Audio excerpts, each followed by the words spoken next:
Oh yes. We're going to start out strong with Kindred by Octavia Butler. This book follows an African-American woman in a modern setting who suddenly gets sucked back into antebellum South, where she is on a plantation and having to navigate life as a slave. Let's move on to Marrow Thieves by an indigenous author.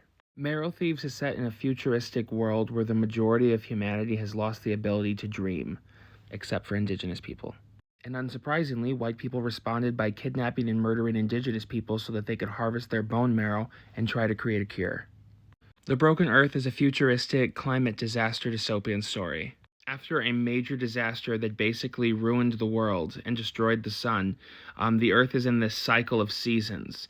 And during these seasons, horrific climate disasters are taking place that basically wipe off the majority of humanity each time they come. This book follows several women as they navigate a coming and current season.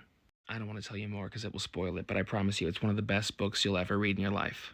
Tender as the Flesh is a Latin dystopian story. It follows a butcher in a futuristic world where all animal meat has become poisonous to humanity. And so in order to avert that crisis, the government has created a subclass of human beings that are listed as meat. Yes, you heard me correctly.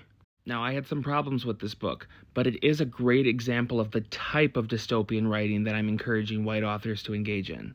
Because it doesn't follow the victim, it follows someone who's complicit in the problem. Now let's come back to the Queen, Octavia Butler. Parable of the Sower is what Margaret Atwood thought she was doing, because she stole this story.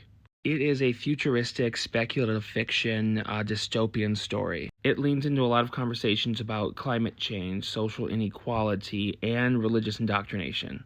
Now, there are many, many more, and if you guys want more recommendations, maybe I'll do a series walking through some more black and brown dystopian stories, and explaining why they are more useful for social conversations than white dystopian stories. But either way, I've listed as many of them as I could find on the TikTok shop down below for you.